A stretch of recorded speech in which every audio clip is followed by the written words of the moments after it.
আমের আচার বানাচ্ছি। প্রথমে তেলের মধ্যে জিরে দিয়েছি, দিয়ে আমগুলো দিয়ে দিয়েছি, দিয়ে ভালো করে নাড়াচাড়া দিচ্ছি। এবারে লবণ দেব, আর একটু লাগবে। এবারে হলুদ দিচ্ছি, এবার আবারও ভালো করে নাড়াচাড়া করে নেব। এবারে স্লাইট একটু জল দেব, এবারে ঢেকে দিচ্ছি,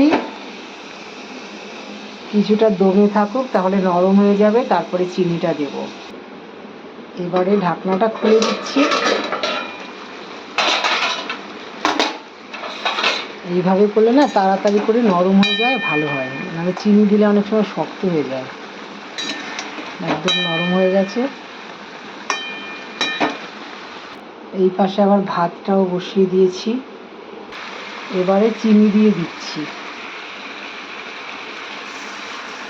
এখানে 1 কেজির একটু কম আছে।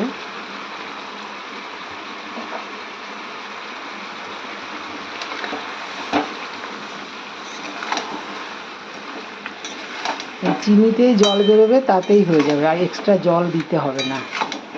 চিনি গলে যাবে আর জল বেরোবে। কালকেও আচার বানিয়েছি, অনেকটা আম রেখে দিয়েছিলাম, সেটাই আজকে বানাচ্ছি। দেখো শিরা দিয়ে কেমন জলটাও বেরিয়ে গেছে। এবারে মশলাটা দিয়ে দেব। এই মশলাটা কালকে না আমি প্যাকেটের মধ্যে রেখে দিয়েছিলাম, অনেকটা মশলা, তাই জন্য প্যাকেটে রেখেছিলাম। কালকে আচার বানানোর পরে আবার এর মধ্যে রেখে দিয়েছিলাম, তাই এখন ঢেলে দিয়ে দিলাম। কী কী আছে সেটা তো জানোই। ধনে, জিরে আর শুকনো লঙ্কা ভালো করে খালি খোলায় ভেজেছি, কড়াইতে ভেজে তারপর মিক্সিতে গুঁড়ো করে রেখেছি, সেটাই দিয়ে দিলাম। দেখো কত সুন্দর হচ্ছে কালারটা। আর এগুলো না খুব নরম হয়ে গেছে, জানো তো? ওই দেখো কীভাবে নরম হয়ে গেছে, একদম নরম হয়ে গেছে আম। আর এরকম গোটা গোটা থাকবে, অথচ ভালো লাগবে। ভেতরে গলে যাবে, কিন্তু এরকম আস্তই থাকবে, ভেঙে গেলে আবার ভালো লাগে না। আর জানো তো, আমের আচার একটু আমটা যখন বথি হয়ে যায় তখনই ভালো লাগে, একেবারে কচি আমে ভালো লাগে না।